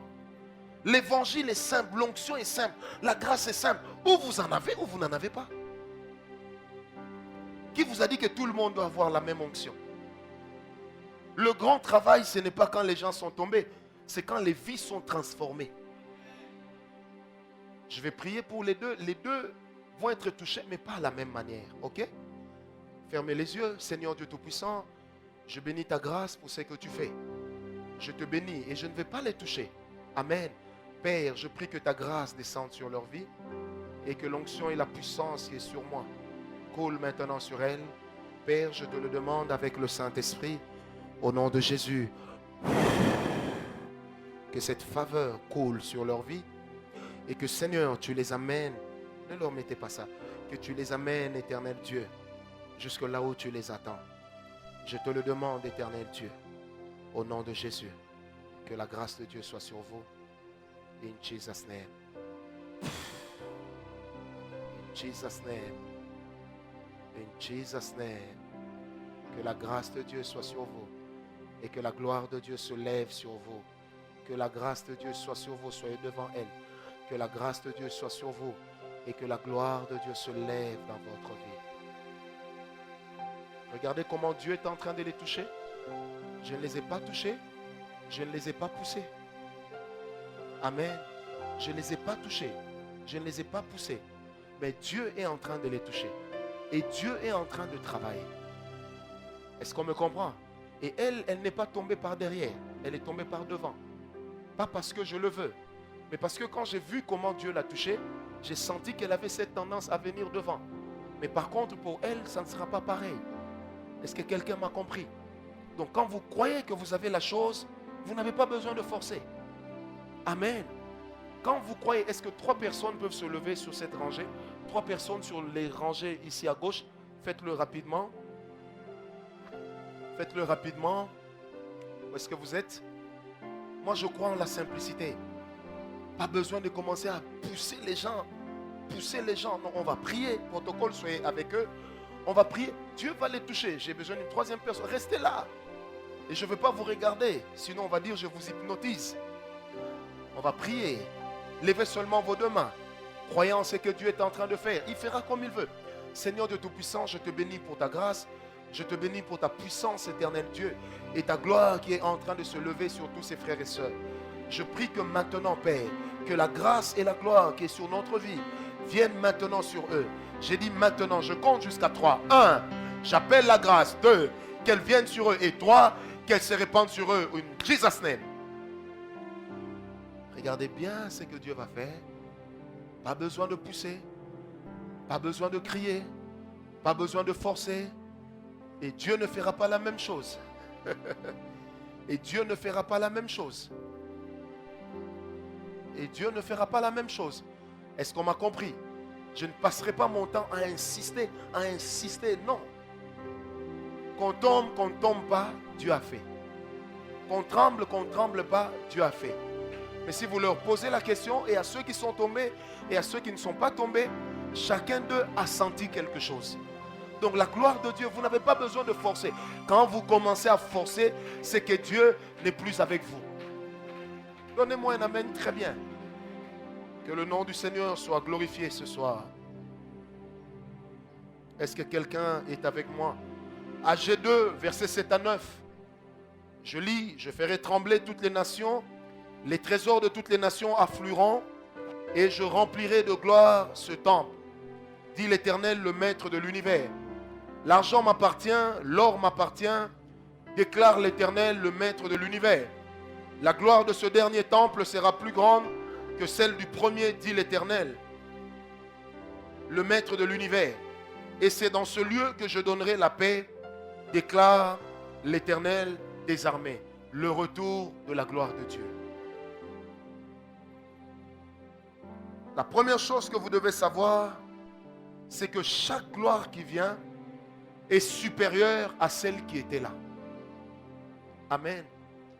Chaque gloire qui vient est supérieure à celle qui était là. Chaque gloire qui vient est toujours supérieure à celle qui était là.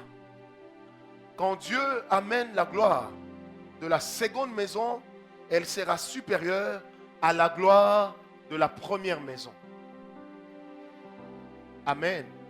Je répète, quand Dieu amène la gloire de la seconde maison ou du second temple, elle sera supérieure à la gloire de la première maison. La Bible dit expressément ceci, que la gloire qui recouvrait le visage de Moïse, c'était la gloire de ce qu'on trouvait sur les pierres. Mais nous ne sommes pas dans la gloire des pierres. Nous sommes dans la gloire du ministère de l'Esprit. Et la Bible dit que la gloire du ministère de l'Esprit ou le ministère de l'Esprit sera de beaucoup plus supérieur en gloire par rapport à ce que Moïse avait. Amen. Perdre la gloire est facile, mais retrouver une gloire qu'on a perdue, c'est difficile. C'est pourquoi ne blaguez pas avec la gloire quand vous l'avez reçue. Est-ce qu'à l'extérieur, on peut me donner un amen très bien? Non, je ne vous entends pas. Donnez-moi un amen très bien. Perdre la gloire est facile, mais retrouver la gloire après l'avoir perdue, c'est compliqué et c'est difficile. La première chose, il faut identifier le lieu et le comment la gloire vous avait quitté. Le lieu, le comment, mais aussi le pourquoi la gloire vous avait quitté. La gloire de Dieu n'a jamais quitté un homme pour rien. La gloire de Dieu n'a jamais quitté la vie d'un homme, la vie d'une femme pour rien. Le jour où Dieu va cesser de te toucher, c'est qu'il s'est passé quelque chose qui a fait que Dieu ne te touche plus, qui a fait que Dieu ne te visite plus. Tu dois identifier où est le lieu, où est l'endroit, comment, pourquoi la gloire m'a quitté. Lorsque Jacob était en train de fuir Ésaü, il est arrivé à Bethel et là il a reçu une vision forte. Il a établi une stèle en l'honneur du Dieu qui lui a apparu. Il a appelé cet endroit Bethel. Mais lorsqu'il est en train de retourner vers son frère, il revient encore à Bethel. Pourquoi est-ce qu'il revient encore à Bethel? Et cette fois-là, il ne l'appelle plus Bethel, mais il l'appelle El Bethel, qui signifie le Dieu de la maison de Dieu.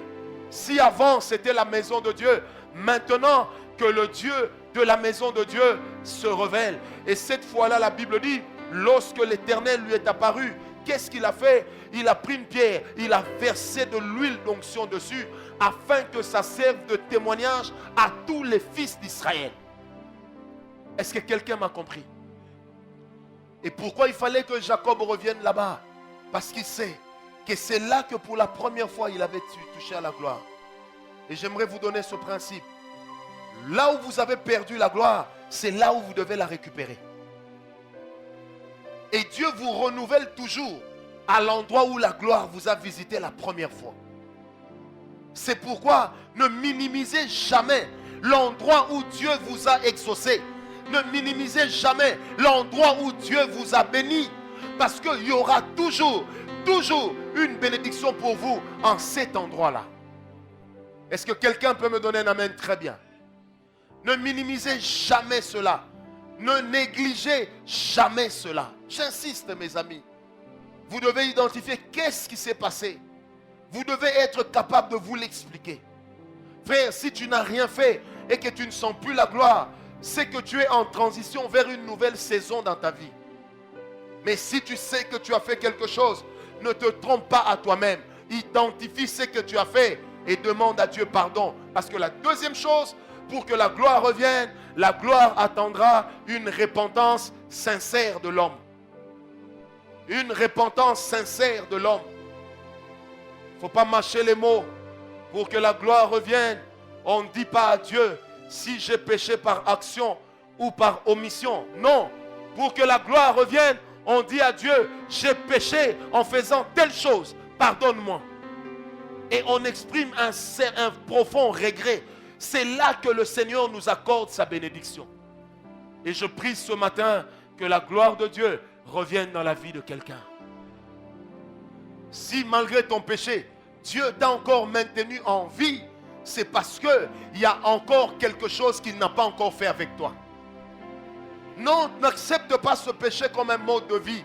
Tu étais tombé dedans, on n'y peut rien. Mais tu as la possibilité de changer de vie. Tu as la possibilité d'être différent. Est-ce qu'à l'extérieur on m'entend? Est-ce qu'à l'extérieur on m'entend? Je répète, tu as la possibilité d'être différent. Tu as la possibilité de vivre des choses différentes. Mais que ta repentance soit sincère. On ne demande pas pardon à Dieu après avoir perdu la gloire, comme si on parlait à son petit ami. Pardon non, Seigneur, pardon non. Il faut que le cœur exprime un profond sentiment de culpabilité. Mais croyez aussi, troisième chose, croyez au pardon que Dieu vous a accordé. Parce que la culpabilité, c'est la chose la plus dangereuse dans la vie d'un homme. Une personne, lorsqu'elle se sent coupable, la chose qui se passe, c'est qu'une personne qui ne sait pas se pardonner à elle-même ne croira pas au pardon de Dieu. Et une personne qui ne croit pas au pardon de Dieu est en train de se condamner elle-même. Alors que Dieu lui a accordé le pardon. J'aimerais vous dire ceci. Même si les hommes continuent à vous condamner, si vous avez demandé pardon à Dieu, croyez qu'il vous l'a accordé. Est-ce qu'on me comprend? Le pardon de Dieu n'est pas une affaire d'humeur. C'est une affaire de sincérité. Et la Bible dit, si tu reviens à moi de tout ton cœur, je te pardonnerai, j'effacerai ton péché. Amen. Je te pardonnerai, j'effacerai ton péché. C'est ce que la Bible déclare. Et je suis courageux de vous dire ce matin qu'une repentance sincère annule la culpabilité. Frère, lorsque vous serez repenti d'un péché qui a fait fuir la gloire de Dieu, peut-être les autres vont continuer à vous pointer du doigt. Peut-être que le diable va continuer à vous pointer du doigt. Mais refusez vous-même de vous auto-pointer du doigt. Il est facile à un homme d'être pardonné, mais il est difficile au même homme de se pardonner lui-même. Et le diable vient souvent nous dire, regarde ce que tu avais fait. La Bible dit dans Ésaïe, celui qui ressasse son passé n'en sera jamais guéri. On a tous eu à pécher, on a tous eu peut-être à dire quelque chose qui n'était pas bien.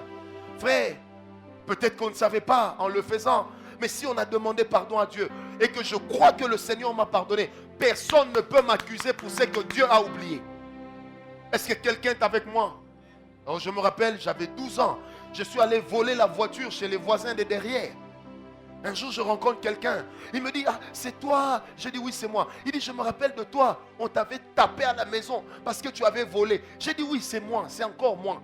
Mais ce qui est vrai, j'avais volé, je ne vole plus. Amen. Le péché que je ne commets plus ne me condamne pas. Attention à la culpabilité. Attention à la culpabilité. Nous sommes en train de disqualifier des hommes avec qui Dieu a un plan. Seulement parce qu'en les regardant, nous avons dit, ils avaient péché, on les avait vus. Oui, vaut mieux un homme qui parle de son péché qu'un homme qui commet le péché en cachette et qui devient comme l'hypocrite du pharisien. Est-ce que quelqu'un me comprend?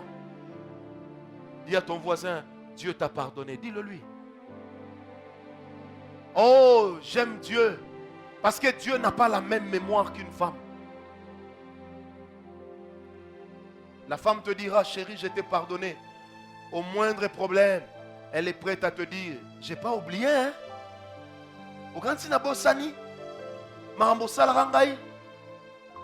J'ai entendu un jour un vieux monsieur discuter avec sa femme. On est en 1999. Sa femme lui dit, chérie, yo quand tu as bossé le salaire en 73. Mais les deux frères et sœurs, ils prient, ils parlent en langue. Mais la femme se dit rien. Moi j'aime notre Dieu. Quand il pardonne, il oublie. Et la quatrième chose, c'est que quand Dieu t'a pardonné, quand Dieu a oublié, et quand toi-même tu t'es pardonné, la quatrième des choses que tu dois faire, c'est que tu dois reconnaître avoir atteint un point de non-retour pour que Dieu te donne un nouveau départ. Vous savez, à un certain moment dans la vie, Mwanza, pour que la gloire revienne, il faut que tu atteignes un niveau où tu dis, Seigneur, par mes propres forces, je ne saurais plus. Quand je me regarde, je suis incapable. C'est là, quand tu avoues ton incapacité à Dieu, que Dieu t'accorde un nouveau départ. J'ai envie de dire à quelqu'un ce matin que Dieu t'accordera un nouveau départ et que Dieu amènera dans ta vie une nouvelle gloire. J'ai dit Dieu amènera dans ta vie une nouvelle gloire. Non, j'ai dit Dieu amènera dans ta vie une nouvelle gloire. Mais que le péché qu'il avait détruit ne le détruise plus. Amen.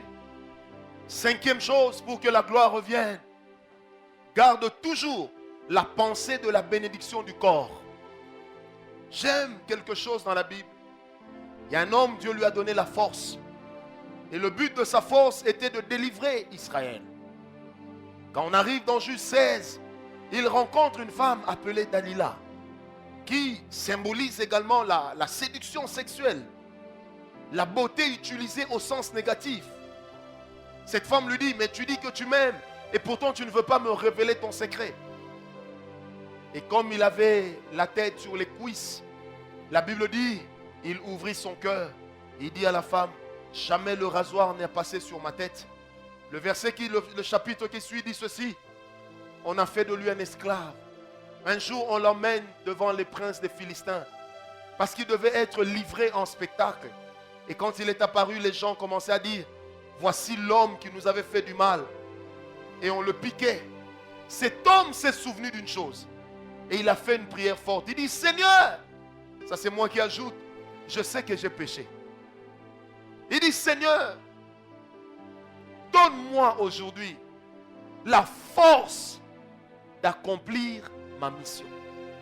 Et il dit au jeune homme qui était avec lui, aide-moi à m'appuyer sur les deux poteaux de ce temple. Comment il savait qu'il y avait deux poteaux? Certainement qu'il connaissait le lieu. Amen. Il dit, aide-moi à m'appuyer. Frère, faites attention à un homme qui a perdu la gloire. Quand il la retrouve, alors ne sois pas de ceux qui vont l'aider à s'appuyer sur les colonnes, parce que tu mourras avec lui. Est-ce qu'on m'a compris? Mais l'attitude de Samson était positive, dans ce sens qu'il s'est souvenu qu'aujourd'hui, je vais accomplir ma mission pour qu'Israël soit libre. Et qu'est-ce qu'il a fait? Il s'est appuyé sur les deux colonnes. Il a poussé. Frère, les cheveux n'avaient pas repoussé. Parce que les cheveux ne gardaient pas l'onction. Mais les cheveux étaient le symbole visible de la consécration. Il n'avait plus les 7 tresses. Mais il avait l'esprit parfait en lui. Et lorsque sa repentance était sincère et qu'il a revu la peine d'Israël au-delà de la peine de ses propres parents, il a dit, Seigneur, permets-moi aujourd'hui d'accomplir ma mission. J'aimerais dire à quelqu'un, à chaque fois que tu auras la pensée de la bénédiction du corps de Christ, la gloire de Dieu t'accompagnera. À chaque fois que tu auras la pensée de bénir les serviteurs, de bénir le peuple de Dieu, la gloire de Dieu viendra au rendez-vous. Parce que la gloire ne sert pas un homme, mais la gloire sert Dieu. Est-ce que quelqu'un m'a compris? Dis à ton voisin la pensée du corps. Ce que nous faisons, nous le faisons pour le corps. Nous avons un projet d'acheter la parcelle de l'église. La parcelle pour l'église. Allais-je dire, ce n'est pas dans le but que je me vante d'avoir atteint, non. Parce que je me dis, au point où nous en sommes, les gens qui nous regardent ont besoin de voir que notre Dieu, nous l'honorons aussi avec notre argent. Est-ce que quelqu'un peut me donner un amen bien? Et j'aimerais dire à quelqu'un, bientôt, je ne sais pas comment, mais avec ton argent et mon argent, nous achèterons la maison de l'église. Nous achèterons un lieu pour l'église et nous cesserons d'être locataires. Même s'il faut prier sous le soleil, mouiller les chaussures à cause de la pluie, tant que nous serons chez nous, nous le ferons. Dis à ton voisin, attention à Samson. Frère, tu as compris? Il faut éviter les gens qui se réveillent en retard et qui te demandent de les aider à s'appuyer sur les colonnes. Parce qu'ils ne te donneront pas le temps à toi de fuir. Est-ce que tu as compris? C'est pourquoi il ne faut pas être témoin de certaines choses. Amen. Reviens sur la pensée du corps. Seigneur, si tu me bénis, oh Dieu, je ferai telle chose pour ton œuvre. Quand j'ai été béni la première fois, je ne l'ai pas fait. Mais cette fois-ci, je veux le faire. Dieu bénit de tels hommes. Je répète, une fois que la pensée du corps revient dans ton esprit, Dieu te bénira. Amen ou pas amen? Les deux dernières choses, c'est le sacrificateur. Quelquefois, pour que la gloire revienne, tu dois amener ton sacrifice chez le sacrificateur. Tu dois aller voir le sacrificateur pour lui dire, j'avais perdu la gloire. Voici mon offrande. Prie pour moi que la gloire revienne. Vous allez remarquer dans l'histoire d'Israël, à chaque fois que des rois chassaient la gloire de Dieu en élevant des hauts lieux, ceux qui venaient après eux, s'il fallait attirer la gloire de Dieu, ils détruisaient les hauts lieux. Premièrement, deuxièmement, ils appelaient les sacrificateurs pour offrir l'offrande. Quand vous prenez 1 Samuel 6, 1 Samuel 7, 1 Samuel 8, on est en train de parler du retour de l'arche de l'Éternel. Après avoir été volé par les Philistins, la Bible dit que lorsque les Philistins devraient ramener l'arche du Dieu d'Israël en Israël, qu'est-ce qu'ils ont fait? On leur a dit que chaque prince des Philistins puisse faire des souris en or, qu'il puisse offrir une offrande à l'arche et qu'on mette l'arche sur deux animaux qui n'ont jamais été montés par un homme. Ensuite qu'on frappe les animaux et si Dieu les accueille, si les animaux entrent en Israël avec l'arche, les plaies desquelles Dieu avait frappé les Philistins s'en iront. Et c'est ce qui est arrivé. Amen. Si le départ de la gloire avait amené la malédiction, le retour de la gloire doit se faire avec des sacrifices d'action de grâce. Et c'est ce que la Bible a appelé une offrande de culpabilité. Une offrande par laquelle l'homme dit, je reconnais mon tort, j'appelle la gloire dans ma vie. C'est à cause de moi que la gloire était partie. Voici mon sacrifice, voici mon sacrifice, voici mon sacrifice devant le sacrificateur. Et le sacrificateur parlera à Dieu. C'est pourquoi la Bible dit, lorsque l'arche entra dans la première ville, elle resta quelque temps. Après, Dieu a commencé à frapper la ville. Mais après cela, l'arche a quitté cette ville, encore avec des sacrifices. Et là, Samuel a prié pour l'arche. Et ce jour-là, pendant que Samuel priait pour le peuple, les Philistins ont attaqué. Samuel a prié pour le peuple a vaincu les Philistins. Alors à la fin, Samuel va dire, Ebenezer, jusqu'ici, le Seigneur nous a secourus. Le secours de Dieu est revenu en Israël après que la gloire de Dieu ait été bannie, tout simplement parce qu'il y a eu un sacrifice qui a ramené Dieu. Est-ce qu'à l'extérieur vous êtes avec moi?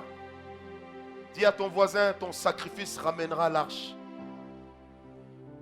Dis-le lui bien, ton sacrifice ramènera l'arche. Ton sacrifice va ramener l'arche, frère, sœur.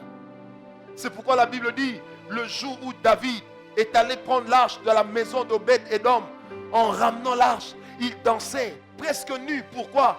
Image de la pureté du cœur. Et tout Israël chantait des louanges en l'honneur du Dieu d'Israël. Et quand l'arche est arrivée à Jérusalem, on a offert des sacrifices. Alors la gloire de Dieu s'est posée. Pourquoi? Parce que l'arche ne retourne jamais sans acclamation et sans fumée. J'aime bien lorsqu'on amène l'arche devant Samuel. Samuel fait deux choses. Il offre le sacrifice, il présente le sacrifice, il prend l'eau, il jette sur le sacrifice. Et Dieu brûle et consume un sacrifice avec son eau. Pourquoi l'eau? Parce que l'eau était le symbole de la vie. L'eau était le symbole de la vie de ces hommes qui ont dit, Seigneur, nous te ramenons à ta place. La gloire reviendra ce matin dans la vie de quelqu'un qui l'avait perdu. Il y a des gens qui avaient les dons spirituels, ils les ont perdus, ça reviendra. Il y a des gens que Dieu visitait la nuit dans leurs rêves, ils ont perdu cela. Je suis en train de te dire, ça reviendra. Dis à ton voisin, l'arche revient. Et la dernière des choses à faire, c'est d'appliquer la chanson qu'on a eue aussi au début. J'attendrai jusqu'à ce que ta gloire revienne. Si la gloire est partie facilement, elle ne reviendra pas facilement. Alors il faut avoir le temps de l'attendre. Il faut se donner le temps de l'accueillir de nouveau. Il faut être là lorsque la gloire reviendra. Frère, quand la gloire revient, il y a des gens qui acclament, il y a des gens qui chantent. Mais il y aura aussi des gens comme Michal qui va dire, toi roi, tu danses nu devant ton peuple. Parce qu'il y a des gens qui murmureront au retour de la gloire. Mais il y a des gens qui n'auront pas honte. Parce que la gloire les amènera quelque part. Et moi je prie Dieu ce matin ici à la parole de foi, que nous soyons la génération de ceux qui ramènent l'arche, la génération de ceux qui ramènent la gloire de Dieu, la génération de ceux qui ramènent la présence de Dieu, la génération de ceux qui s'attendent à Dieu. J'aimerais qu'en nous levant ce matin, que quelqu'un dise dans son cœur, Seigneur, j'attendrai jusqu'à ce que ta gloire revienne. Lève-toi et parle à Dieu. Dis-lui, Seigneur, que ta gloire revienne dans ma vie. J'attendrai jusqu'à ce que ta gloire revienne. Et je sais que ta gloire...